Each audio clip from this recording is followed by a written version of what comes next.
दोस्तों आपका स्वागत है इस घेरा वाली सीरीज के इस नए वीडियो में। तो आज शुरू करने वाले हैं आपके 3 सवाल। हर वीडियो में हम बताते हैं वही इन 3 सवालों पे आज चर्चा करेंगे और ये सवाल बहुत बढ़िया सवाल है, आपको कतई मजा आ जाएगा।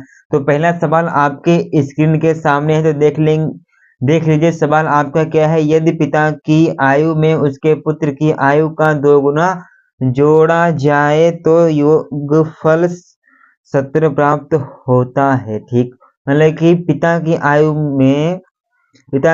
में उसके पुत्र की आयु का दुगुना जोड़ा जाए तो योगफल 70 प्राप्त होता है।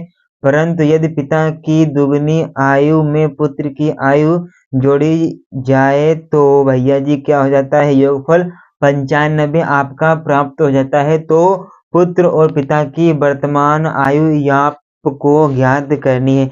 तो सबसे पहले आप लोग यहाँ पे क्या करेंगे, तो सबसे पहले आप यहाँ पे पिता की आयु और पुत्र की आयु x बाई में मान लेंगे, क्योंकि आप गणित वाले हैं तो आप x बाई मानने में कंजूसी तनिक भी नहीं करते हैं। तो सबसे पहले पिता की आयु और पुत्र की आयु आप यहाँ पे मान लेंगे। आपका यह पहला सवाल होने वाला है। अगर आप लोगों ने इससे पहले जो वीडियो आया है अगर आपने उसको नहीं देखा है तो सबसे पहले जाइए उस वीडियो को देख के आइए, तब आप इस वीडियो को देखिए। तो माना पिता की आयु, माना पिता की वर्तमान आयु आप मान सकते हैं, या आप माना पिता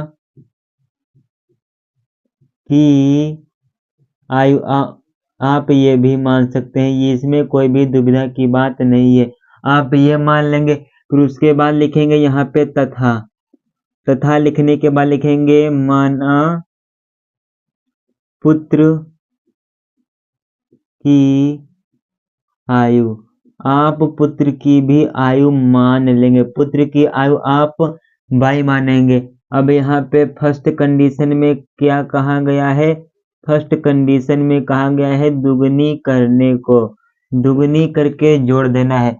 तो किसका दुगनी करना है, यदि पिता की आयु में उसके पुत्र की आयु का 2 गुना जोड़ा जाए, मतलब कि पुत्र में आपको 2 गुना जोड़ देना है। तो यहाँ पे लिखेंगे क्या, x प्लस में 2 बाई और इनका योगफल कितना दिया है आपको 70। ये आपकी पहली समीकरण बन गया। और दूसरी कंडीशन में क्या कहा गया है, तो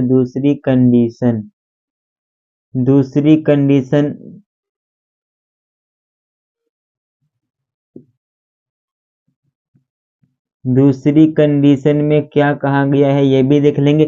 तो दूसरी कंडीशन में कहा गया है परंतु यदि पिता की दुगनी आयु में पुत्र की आयु जोड़ी जाए, मतलब कि पिता की जो आपकी आयु है उसको आप दोगुना करके पुत्र की आयु को जोड़ देंगे।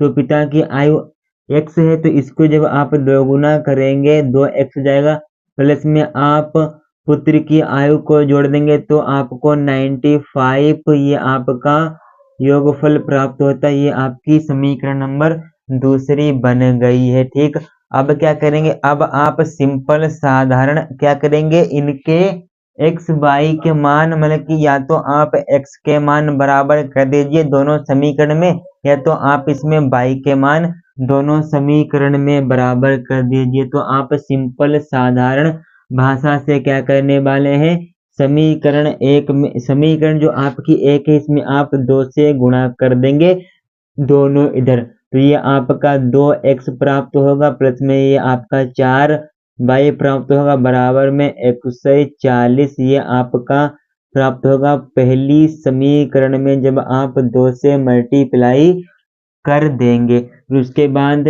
ये बनेगा, तो इसको आप समीकरण 1 अब मान लीजिए, इसको आप भूल जाइए।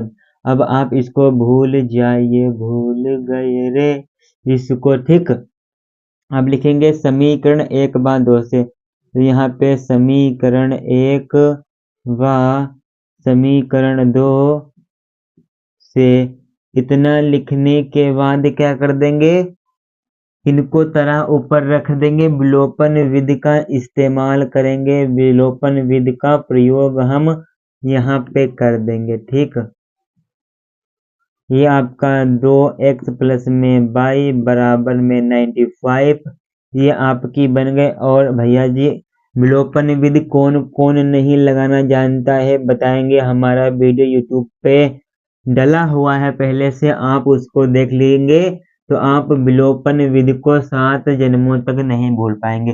घटाने पे करेंगे तो ये आपका माइनस, ये आपका माइनस, ये भी आपका माइनस, तो 2x से 2x कैंसिल, 4y से 1y कैंसिल होगा तो आपका 3y बचेगा बराबर में। ये आपका क्या हो जाएगा, ये आपका 10 में से 5 जाएंगे तो 5, फिर ये आपके 14 बचे 13, तो ये आपका 45। अब y बराबर ये आपका आंसर कितना आ गया, 15 आंसर आ गया। तो आपने y किसको माना था, y आपने पुत्र को माना था, तो लिखेंगे पुत्र की वर्तमान आयु। तो पुत्र की वर्तमान आयु बाबूजी निकाल रहे हैं, तो पुत्र की वर्तमान आयु, तो पुत्र की वर्तमान आयु आपकी क्या निकल के आएगी, 15 ईयर। ठीक, ये आपकी 15 वर्ष। फिर उसके बाद दूसरा कॉन्सेप्ट आप यहाँ पे देख लीजिए, दूसरा कॉन्सेप्ट आप यहाँ पे देख लीजिए। तो दूसरा कॉन्सेप्ट क्या होने वाला है, y का मान समीकरण 1 में रखने पर। अब आपकी समीकरण ये ऊपर वाली 1 रहेगी, ये वाली समीकरण 1 नहीं रहेगी, यही वाली आपकी जो आपने पहले बनाई थी वही आपकी समीकरण 1 रहती है। ठीक, तो अब आप यहाँ पे लिखेंगे y का मान समीकरण, और जिस प्रकार हम यहाँ लिख रहे हैं उसी प्रकार आप बोर्ड में लिख के आएंगे तो कतई मजा आ जाएगा। आपको फुल नंबर मिलेंगे, कोई नंबर आपके काटेगा नहीं, ये बात आप हमारी गांठ बांध लीजिए। y का मान समीकरण 1 में रखने पे, तो समीकरण 1 क्या है, तो x प्लस 2y बराबर में 70, ये आपकी है।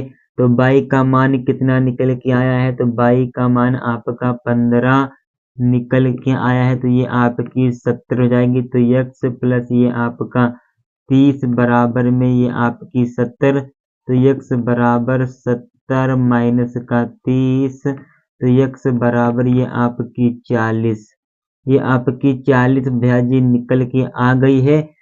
तो x आपने किसको माना था, तो लिखेंगे पिता की वर्तमान आयु, तो पिता की वर्तमान आयु, पिता की वर्तमान आयु, पिता की वर्तमान आयु कितनी हो जाएगी, 40 ईयर,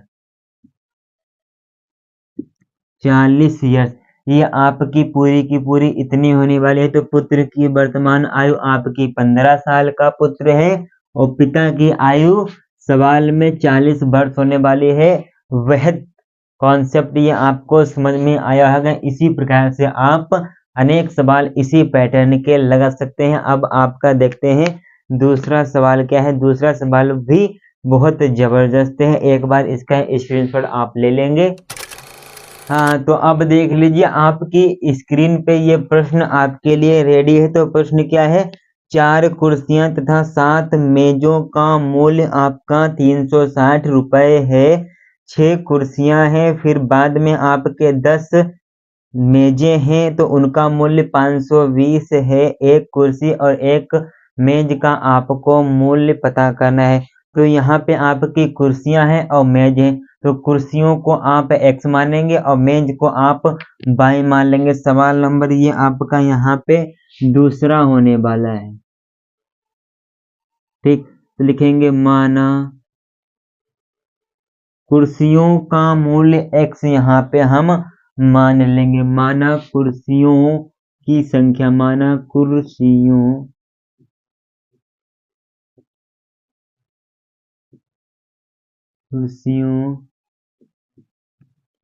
की, माना कुर्सियों की क्या मान रहे हैं, संख्या। तो माना कुर्सियों की संख्या बराबर आप x मान लेंगे तथा माना मेज है, मेज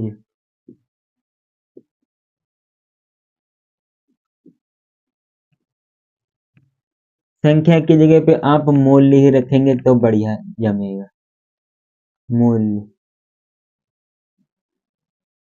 मूल्य बराबर x और मेज का मूल्य बराबर y, ठीक। और कितने क्या सब कुछ दिया है, तो 4 कुर्सियां हैं, तो ये आपका 4x हो जाएगा। तो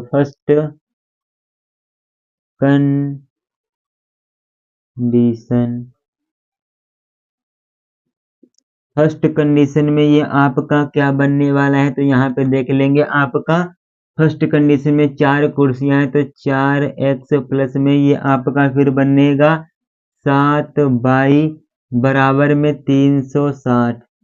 ये आपकी पहली समीकरण है तैयार। और दूसरी समीकरण कैसे बनाएंगे, तो दूसरी समीकरण भी बनाने के लिए आप तैयार हो जाइए। तो दूसरी कैसे बनेगी, तो दूसरी में कहा गया है 6 कुर्सियां हैं, तो 6x प्लस में फिर 10 मेजें हैं, तो 10 ये आपकी y बन जाएगी। फिर बराबर में क्या हो जाएगा, 520 ये आपकी बन जाएगी, ठीक। आपकी ये बन जाएगी। तो अब इससे आप x y के मान निकालेंगे। आपको मेज और कुर्सी का जो मूल्य है वो आपको पता चल जाएगा। तो सबसे पहले यहाँ पे आप समीकरण 2 से लगाएंगे, प्रतिस्थापन विधि आप यहाँ से लगा लेंगे। तो लिखेंगे समीकरण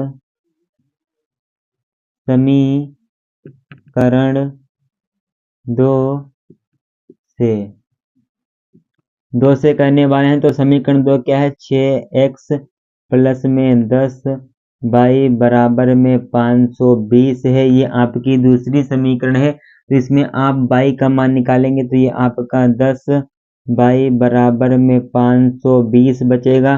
फिर y का मान निकालने के लिए ये आपका माइनस का 6x हो जाएगा। y का मान निकालने के y बराबर 520 माइनस का 6x पूरे के बटे में ये आपका 10 हो जाएगा। अब लिखेंगे y का मान समीकरण 1 में रखने पर, y का मान समीकरण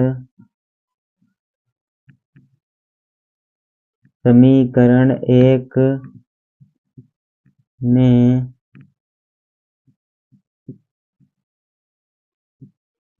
में रखने पर, तो y का मान समीकरण 1 क्या है, 1 आप देख लेंगे, 4x प्लस में 7y बराबर में ये आपकी 360 है।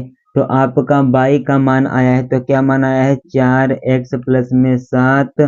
फिर इस y के जगह पे पूरे मान को आप फिट कर देंगे, तो ये आपका 520 माइनस का 6x पूरे के बटे में 10 हो जाएगा। फिर ब्रैकेट बंद बराबर में 300, ये आपका 60 हो जाएगा। अब आप यहाँ पे इस सवाल को देख लीजिए, पूरे सवाल को अब आप यहाँ इधर देखेंगे।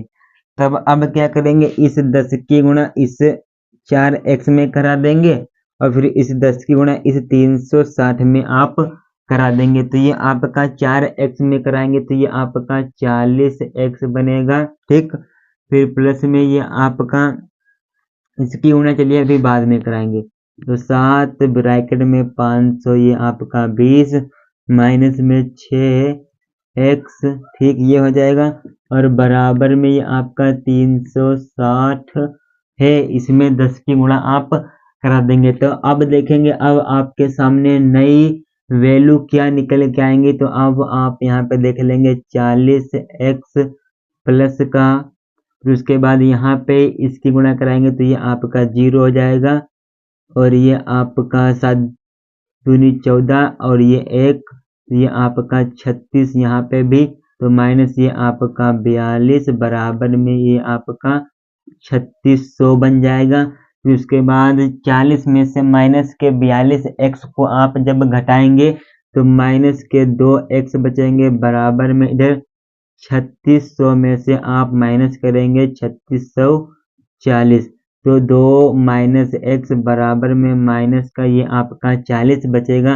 माइनस से माइनस कैंसिल, तो x बराबर ये आपका 40 बटे में 2 आ गया, तो बराबर में ये कितना हो जाएगा, ये आपका 20। तो x बराबर 20 आया है, तो इसका मूल्य आपका कितना हो गया, 20 रुपए। एक कुर्सी का मूल्य हो गया है। ठीक, अब इस x का मान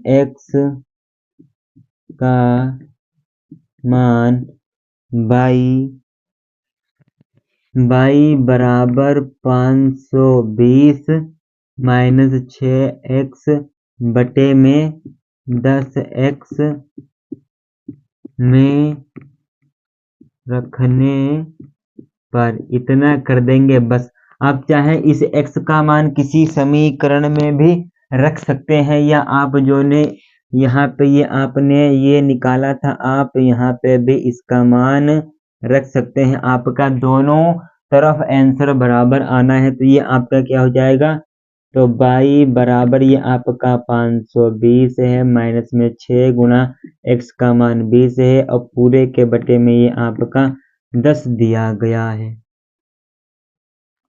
ठीक, 10 दिया गया है। अब क्या करेंगे, तो y बराबर ये आपका कितना हो जाएगा, 520 माइनस का 120 पूरे के बटे में ये आपका 10 चलेगा, तो y बराबर ये आपका 400 बटे में ये आपका 10 हो जाएगा। फिर ये 0 से 0 कैंसिल, तो y का मान आपका कितना आ गया, y का मान ये 40 आ गया। तो यही आपका y का मान आया है।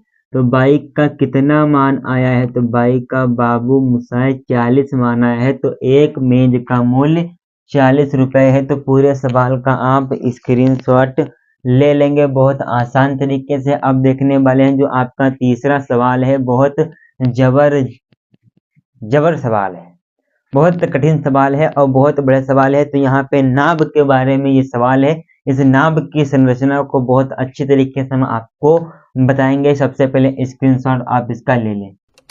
आप यहाँ पे देख लीजिए, आपकी स्क्रीन के सामने हमारे ऑपरेटर साहब ने लगा दिया है प्रश्न को।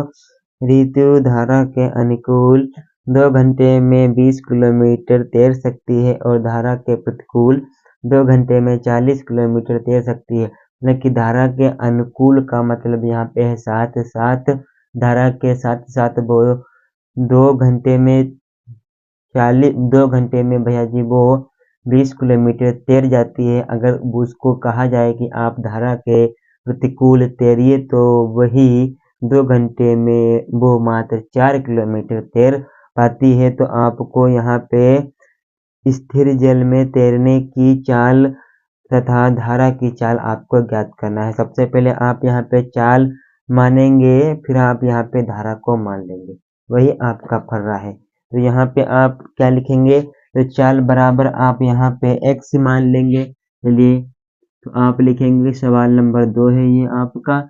तो चाल बराबर आप यहाँ पे u मान लीजिए, और धारा बराबर b मान लीजिए। ये आपका दिया है। और आपको हम एक सूत्र बता दें, दूरी बराबर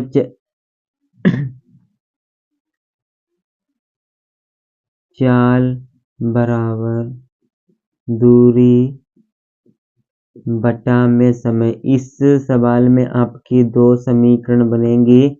अगर आपने उन 2 समीकरणों को बना लिया है, तो बहुत आसान तरीके से आप इसका आंसर कमेंट बॉक्स में दे देंगे। तो सबसे पहले यहाँ पे क्या है भैया जी, दूरी 20 किलोमीटर है 2 घंटे में। तो भैया जी दूरी 20 किलोमीटर है 2 घंटे में, तो टोटल आएगी आपकी चाल 10 किलोमीटर की आ जाएगी। ठीक, तो ये आपकी काहे की थी, धारा के अनुकूल थी।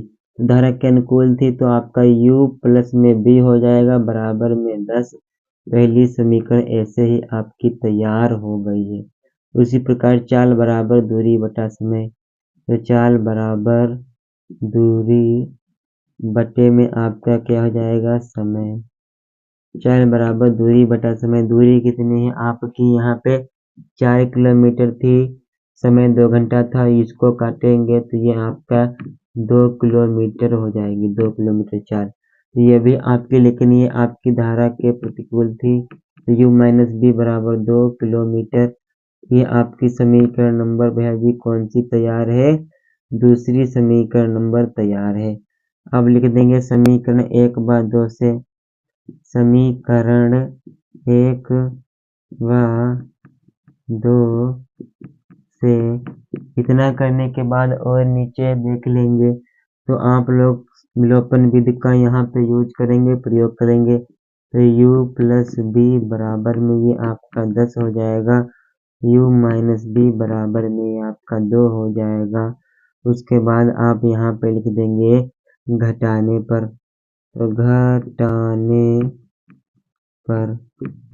घटाने पे कर देंगे तो ये आपका माइनस, ये आपका प्लस हो जाएगा, ये आपका माइनस। तो यू कैंसिल, 2b बराबर यहाँ पे 8 बच गया है।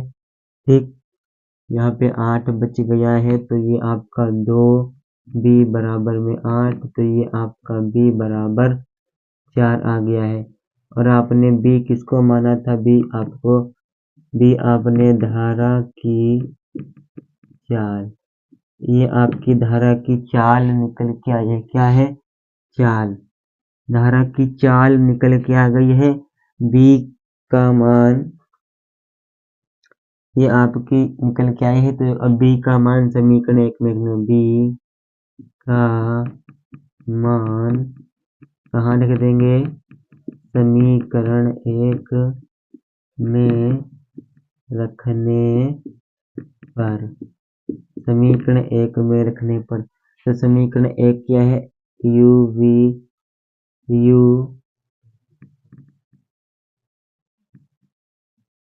u प्लस b बराबर में 10 है, ये आपकी u प्लस में 4 बराबर में 10 हो जाएगी। तो u बराबर में 10 माइनस में 4 हो जाएगी, u बराबर में ये आपकी 6 हो जाएगी।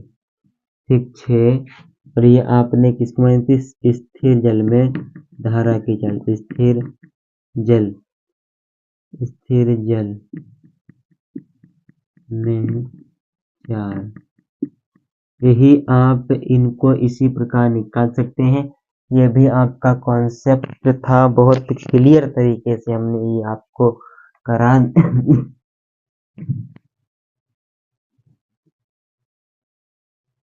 कराया है। सभी लोग इसको ध्यान से देखेंगे, फिर आने वाली जो वीडियो होंगी आपकी बहुत शानदार, बहुत जानदार तरीके से। और साथ ही में एक सवाल आपका बचा है, जो काम करने वाले महिलाएं हैं उन पे भी सवाल यहाँ पे बनने वाला है, तो सभी लोग ध्यान से उस सवाल को भी देख लेंगे।